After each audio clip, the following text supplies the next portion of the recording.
জেগে ওঠে। Welcome back. শুভরাত্রি বন্ধুরা। না, ঠিক রাত নয়, এখন তো রাত 2:30, অর্থাৎ সেই সময় যখন জীবন আর মৃত্যুর মাঝের পর্দাটা সামান্য সরে যায়। আমি আপনাদের আরজে ইকো, আর আপনারা আছেন রাত 2:30টার পেজে। বন্ধুরা, আজ যে ঘটনাটা বলবো তা আমার এক শ্রোতা, যার নাম দিব্য, তার জীবনের সবচেয়ে ভয়ঙ্কর রাত। ঘটনাটা ঘটেছিল একটা পুরনো গ্রামের নামহীন এক জায়গায়। ধরুন জায়গাটার নাম ধরলাম ভয়ঙ্করপুর। সেই গ্রামের এক পুরনো পরিত্যক্ত ঘাট। সেখানকার মানুষ বলতো এক ক্রোধিত রাগান্বিত ছায়া সত্তা নাকি ওই ঘাটকে ব্যবহার করে গ্রামের শান্তিতে বিঘ্ন ঘটাচ্ছে। দিব্য ও তার সঙ্গী শোভন, এ দুজনেই সেই জিন সত্তাটির মায়াজালে পড়েছিল। আর তাদের শেষ ভরসা ছিল এক আলেম সাহেব। আলেম সাহেব তখন শেষবারের মতো তাদের দিকে তাকালেন। তিনি বললেন, এই ছায়া, এই সত্তাকে চিরতরে তাড়াতে গেলে এর শক্তির কেন্দ্রটা খুঁজে তাকে ধ্বংস করতে হবে। মনে রেখো, তোমাদের ফেলে আসা লোহার সিন্দুকটাই এখন তার ক্ষমতা বাড়ায়। ওটা ছিল তার প্রিয় বস্তুর আস্তানা। তোমাদের কাজ আজ রাতেই সেই ভাঙা কাঠের সাঁকোর মাঝখানে গিয়ে তাকে চ্যালেঞ্জ করা। হাফেজ সাহেব দিব্যকে একটা পবিত্র তাগা দিলেন আর শোভনকে বললেন, দিব্য যখন সাঁকোর মাঝখানে গিয়ে ছায়ার মুখোমুখি হবে, শোভন, তখন তোমার কাজ হবে ঘাটের ওপারে গিয়ে সেই লোহার সিন্দুকটা খুঁজে বের করা, যা তোমরা ভয়ে ফেলে এসেছিলে। দিব্য আতঙ্কিত হয়ে বলল, হুজুর, সিন্দুকটা তো নদীর গভীরে তলিয়ে গেছে। আলেম সাহেব মাথা নাড়লেন। ছায়া সত্তা তাকে ডুবতে দেয়নি। ওটা এখন তার শক্তি গৃহ। সে তোমাদের আর তার উপস্থিতি জানানোর জন্যই বারবার ফিরে আসছিল। আলেম সাহেব দিব্যর হাতে একটা তাফসির তুলে দিলেন, যেখানে ছিল চ্যালেঞ্জের সেই সব দোয়া কালাম। তিনি শেষবারের মতো বললেন, যখন তোমরা সিন্দুকটা পাবে, তখন তোমরা জঙ্গলের ওপারে নিয়ে যাবে। সিন্দুকের ভেতরে কিছু পবিত্র লবণ দিয়ে তাকে জঙ্গলের গভীর অংশে মাটি চাপা দিয়ে দেবে, যেন সিন্দুকটা সাঁকোর সঙ্গে আর কোনোভাবেই যুক্ত না হতে পারে কখনো। হয় মৃত্যু, না হয় মুক্তি। রাত তখন গভীর। দিব্য আর শোভন হাতে তাগা আর তাফসির নিয়ে ঘাটের দিকে চলল। তাদের যাত্রা শুরু হতেই প্রথম বিপদটা এলো। গ্রামের শেষ প্রান্তের একটা পুরনো তেঁতুল গাছের নিচ দিয়ে তারা যাচ্ছিল। যাওয়ার সময় হঠাৎ করে বাতাসের গতি অস্বাভাবিকভাবে বেড়ে গেল। এটা সাধারণ বাতাস ছিল না, এ যেন অদৃশ্য এক হিমশীতল হাত, যা তাদের শ্বাসরোধ করে দিচ্ছিল। শোভন ফিসফিস করে বলল, দিব্য, আমার মনে হচ্ছে কেউ যেন আমাদের ফলো করছে।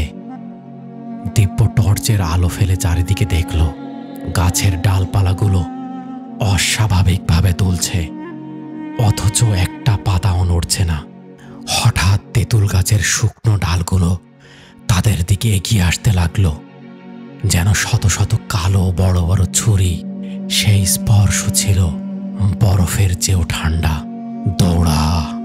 দিব্য চিৎকার করে উঠল। তারা ছুটতে শুরু করলো। পেছনের বাতাস দ্রুত তাদের তাড়া করতে লাগলো। তারা তখন ধান ক্ষেতের আল ধরে ছুটছে।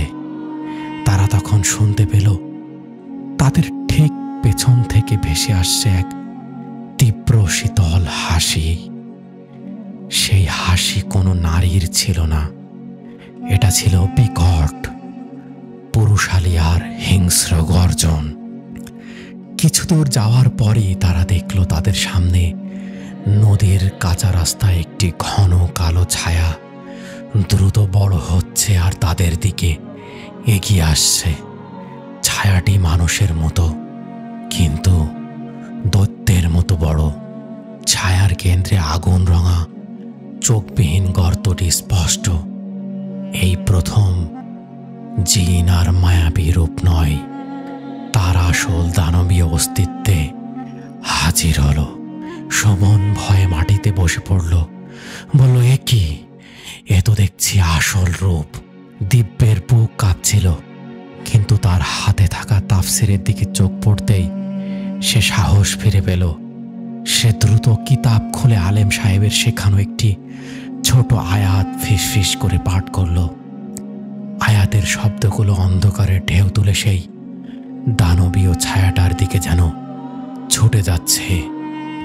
মুহূর্তেই বিশাল কালো ছায়াটা তীব্র যন্ত্রণায় কুঁকড়ে গেল এবং চাপা শব্দ করে মাটির সাথে মিশে গেল। কিন্তু তার আগেই ছায়াটা থেকে তীব্র একটা শক্তি দিব্যর দিকে ধেয়ে এলো, যা তাকে মাটিতে ফেলে দিল। দিব্য অনুভব করলো তার কাঁধে যেন কেউ গরম লোহার ছ্যাঁকা দিয়েছে। শোভন চিৎকার করে উঠল, দিব্য, তোর কাঁধ। দিব্য কাঁধে হাত দিয়ে দেখল জায়গাটা অসম্ভব গরম হয়ে আছে। ছায়া সত্তা তাকে তার শক্তির মাধ্যমে আঘাত করেছে। অবশেষে তারা ভাঙা কাঠের সাঁকোর কাছে পৌঁছালো। নদীর ওপর একখণ্ড সবুজের মতো আভা ছড়িয়ে আছে। সাঁকোর কাঠগুলো অন্ধকারে কেমন যেন ঝকঝক করছে। আর নদীর পানি শান্ত, কিন্তু নদীর পানিটা আজ যেন কেমন রহস্যময়। শোভন দ্রুত নদীর কিনারায় গেল। সে নদীর কাদার মধ্যে সেই লোহার সিন্দুকটা দেখতে পেল। সে যখন সিন্দুকটা খোঁজার জন্য হাঁটু পানিতে নামলো, তখন তার ঠিক পাশেই নদীর পানি থেকে একটা পচা ফ্যাকাশে পা দ্রুত উঠে এলো এবং শোভনের পা ধরে তাকে টানতে চাইল। শোভন প্রচণ্ড ভয়ে চিৎকার করে হঠাৎ সরে গেল। সে স্পষ্ট দেখল পাটা দ্রুত আবার পানির গভীরে তলিয়ে যাচ্ছে। ওদিকে দিব্য তাপসির নিয়ে সাঁকোর মাঝখানে উঠে এলো। জিন যেন তার জন্য অপেক্ষা করছিল। মুহূর্তেই সাঁকোর অপর দিক থেকে সেই শ্বেত বস্ত্র পরিহিতা নারীটি জিনের আসল রূপে হাজির হলো। তবে তার রূপ এবার আরো ভয়ঙ্কর। তার চোখবিহীন গর্ত থেকে সবুজ আগুন ঝরছে, আর শরীরের চারদিকে কালো ধোঁয়ার কুণ্ডলী। তুই আমাকে এখান থেকে তাড়াতে চাস? আজ আর তোর রেহাই নেই। জিনটি নারীর তীক্ষ্ণ কণ্ঠে চিৎকার করে উঠল। তার চিৎকার সাঁকোর কাঠের কাঠামোতে ধাক্কা খেয়ে প্রতিধ্বনি হতে লাগলো। দিব্য ছিটকে দূরে গিয়ে পড়ল। দিব্য স্থির, কিন্তু হাতে থাকা তাপসিরের পবিত্র শক্তি তাকে সাহস জোগালো। তার কাঁধে জিনের দেওয়া গরম আঘাতের স্থানটা তখনও দগদগে। সে তাফসিরটি খুলল এবং সাহস করে গভীর মনোযোগে আয়াতগুলো পাঠ করতে শুরু করল। পবিত্র আয়াতগুলো বাতাসে আলোকময় সবুজ রেখা তৈরি করে জিনের দিকে ধেয়ে গেল। জিনটি তখন তীব্র যন্ত্রণায় চিৎকার করে উঠল। তার মুখমণ্ডল বিকৃত হয়ে গেল। এক অন্ধকার লোম দিয়ে ঢাকা ভয়ঙ্কর অবয়ব ফুটে উঠল। জিনটি তীব্র রাগে সাঁকোর ওপর হাঁটতে লাগলো। সাঁকোটা তার পায়ের নিচে কিচমিচ করে উঠল। আমাকে আটকানো এত সহজ নয়। আমি বহু বছর ধরে এই জায়গার শক্তি নিয়ে বসে আছি। আশপাশের সব শক্তি আমি শুষে নিয়েছি। ঠিক তখনই সাঁকোর নিচে নদীর পানিতে হঠাৎ এক ভয়ঙ্কর দৃশ্য দেখা গেল। সেই পানিতে অসংখ্য মানুষের ফ্যাকাশে মুখ ভেসে উঠল, যারা অতীতে এই জিনের মায়া জালে পড়ে মারা গিয়েছিল। কিন্তু দিব্য থামল না। সে চোখ বন্ধ করে পূর্ণ শক্তি দিয়ে তাফসিরটি পড়তে লাগলো। ওদিকে শোভন নদীর কালো পানির ভেতর থেকে এক দুর্বল নীল আলোর ঝলকানি দেখে সেই লোহার সিন্দুকটা খুঁজে পেল। সিন্দুকটা কাদার মধ্যে এমনভাবে আটকে ছিল যেন কেউ তাকে শক্ত করে চেপে ধরে রেখেছে। শোভন সমস্ত শক্তি দিয়ে টেনে সিন্দুকটা তুলল। সিন্দুকটা বরফের মতো ঠান্ডা, কিন্তু তার ভেতর থেকে কিছু একটা গুমড়ে ওঠার শব্দ আসছিল। সে তাড়াতাড়ি সিন্দুকের ভেতরে পবিত্র লবণ ভরে দিল, কিন্তু ভেতরের শব্দ বন্ধ হলো না। শোভন বুঝতে পারল এটা সিন্দুকের ভেতরে থাকা বস্তুর শব্দ নয়, বরং জিনটির গোঙানির আওয়াজ। সে কাজ শেষ করে সাগর দিকে তাকালো। সাগর উপর জিনটি তখন দিব্যর থেকে মাত্র 1 হাত দূরে। তার লোমে ঢাকা হাতগুলো দিব্যকে জাপটে ধরার জন্য প্রস্তুত। শোভন তার জীবনের শেষ শক্তি দিয়ে চিৎকার করে উঠল, বলল, দিব্য, কাজ শেষ। জিনটি তখন দিব্যর থেকে মাত্র কয়েক ইঞ্চি দূরে। সাগর লোহা সেই দানবীয় শক্তির নিচে তীব্র শব্দে কাঁপছিল। শোভন নদীর তীর থেকে তার কাজ শেষ করার চিৎকার দিতেই দিব্য তার সমস্ত শক্তি একত্র করল। তার হাতে থাকা পবিত্র তাফসীরটির শেষ আয়াতটি সে গলার সর্বোচ্চ স্বরে পাঠ করল। আয়াতের শক্তি যেন বাতাসে বিদ্যুতের মতো ছড়িয়ে পড়ল। তারপরে দিব্য চূড়ান্ত কাজটি করল। আলেম সাহেবের দেওয়া পবিত্র তাগাটি সে সজোরে জিনটির দিকে ছুঁড়ে মারল। তাগাটি জিনের কালো লোমে ঢাকা বুকে আঘাত হানার সঙ্গে সঙ্গেই এক ভয়ঙ্কর ঘটনা ঘটল। জিনটি এমন এক তীব্র অসহনীয় আর্তনাদ করে উঠল, যেন 1000 বছরের বন্দি দশা থেকে মুক্ত হওয়ার শেষ যন্ত্রণা। গোটা গ্রামের আকাশ সেই আর্তনাদে কেঁপে উঠল। জিনটির দানবীয় অবয়ব দ্রুত আলো আধারের এক ঘূর্ণায়মান কুণ্ডলিতে পরিণত হল। দিব্য আর এক মুহূর্ত নষ্ট করল না। সে তাফসীরটি সাগর উপরে রেখে সাগর ওপর থেকে এক লাফে নদীর কালো পানিতে ঝাঁপ দিল। দিব্য পানিতে পড়ার সাথে সাথেই শোভন ভারী সিন্দুক নিয়ে নদীর পানিতে ঝাঁপ দিল। জিনের কুণ্ডলি থেকে তীব্র বেগে কালো ধোঁয়া তাদের তাড়া করতে চাইল, কিন্তু নদীর স্রোত যেন এক ঢাল হয়ে দাঁড়ালো।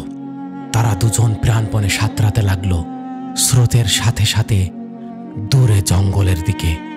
সাঁকোকে পেছনে ফেলে তারা যত দূর যাচ্ছিল, সাঁকোর ওপরের আলো আধারের কুণ্ডলি তত দুর্বল হতে লাগলো। অবশেষে তারা ঘন জঙ্গলের গভীর নদীতে পৌঁছালো। যেখানে সাঁকোর ছায়া পৌঁছাতো না, সেখানেই শোভন তার চূড়ান্ত কাজটি সম্পন্ন করল। সে সিন্দুকটিতে পবিত্র লবণ ভরে সেটিকে নদীর গভীরতম অংশে মাটি চাপা দিল। মুহূর্তেই সাগর ওপর সেই আলো আধারের কুণ্ডলিটি ধোঁয়ার মতো শূন্যে মিলিয়ে গেল। এক তীব্র স্নিগ্ধ নীরবতা নেমে এলো চারপাশের প্রকৃতিতে। সেই নীরবতা ছিল ভয়ের নয়, বরং এক গভীর পরম মুক্তির। তারা জানত যুদ্ধ শেষ হয়েছে। সেই রাতের পর থেকে আর কোনো আর্তনাদ শোনেনি কেউ। সেই ক্রোধিত ছায়া সত্তার মায়াজাল চিরতরে ছিন্ন হয়েছে। বন্ধুরা, এরকম হাড় হিম করার সত্য ঘটনা শুনতে আমাদের পেজটি ফলো করুন, ইউটিউব চ্যানেলটি সাবস্ক্রাইব করুন, লাইক শেয়ার দিয়ে পাশে থাকুন। দেখা হবে নতুন কোনো ঘটনা নিয়ে। ভালো থাকবেন। আসসালামু আলাইকুম।